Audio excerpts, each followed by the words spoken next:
Chingonas in Life, the podcast where women share stories of struggle and strength, of heartache and resilience. Let's eliminate shame and practice compassion and love for each other and ourselves.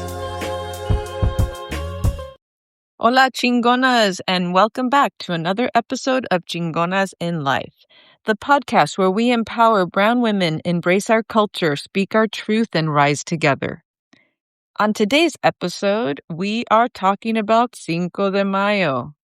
I know that somebody in your world, probably a coworker or a neighbor, is already talking about margaritas and tacos, trying to bond with you, or maybe trying to score an invitation to your house for dinner.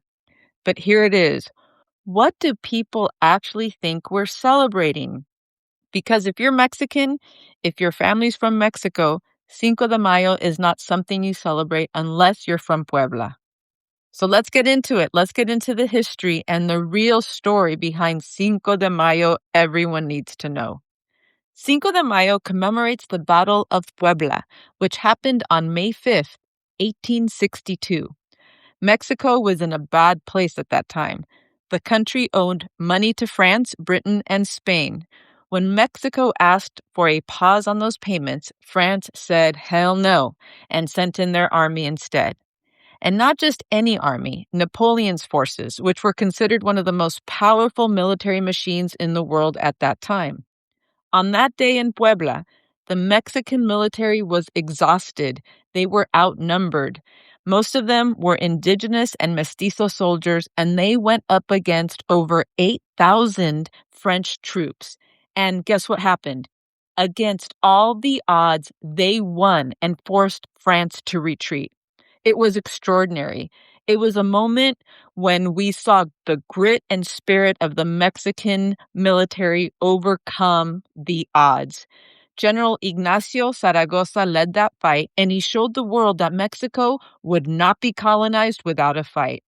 So yeah, Cinco de Mayo, there was a real battle in Puebla, but as any Mexican will tell you, including my friend Sylvia, Cinco de Mayo is not Mexican Independence Day. So Cinco de Mayo wasn't the end of the war. It was just one moment in a much longer, much harder fight because guess what? The French came back. Then they won the next battle. With winning the next battle, they then occupied Mexico City, and France didn't leave Mexico until 1867. And in Mexico, this is not a national holiday.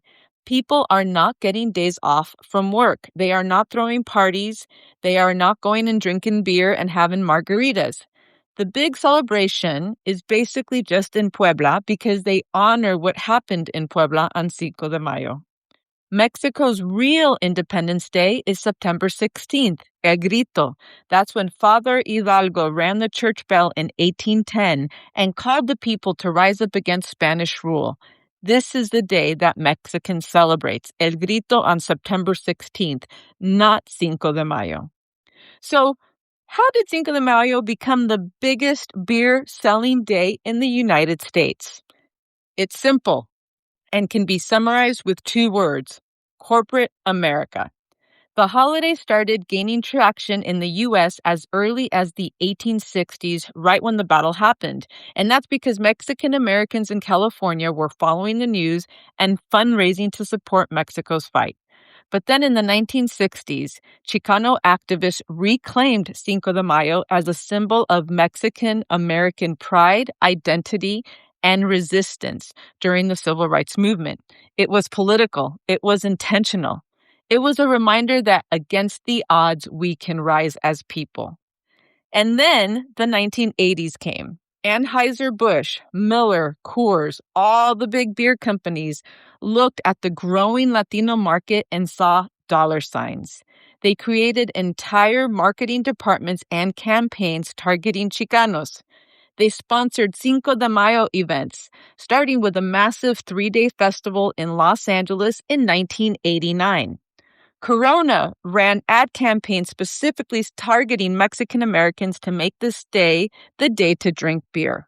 They basically turned Cinco de Mayo into their own money-making holiday. And it worked. By 2013, over $600 million in beer was sold on Cinco de Mayo in the United States, more than the amount of beer sold during the Super Bowl or St. Patrick's Day. Today, it's the single biggest drinking day of the year in this country. Hear that again.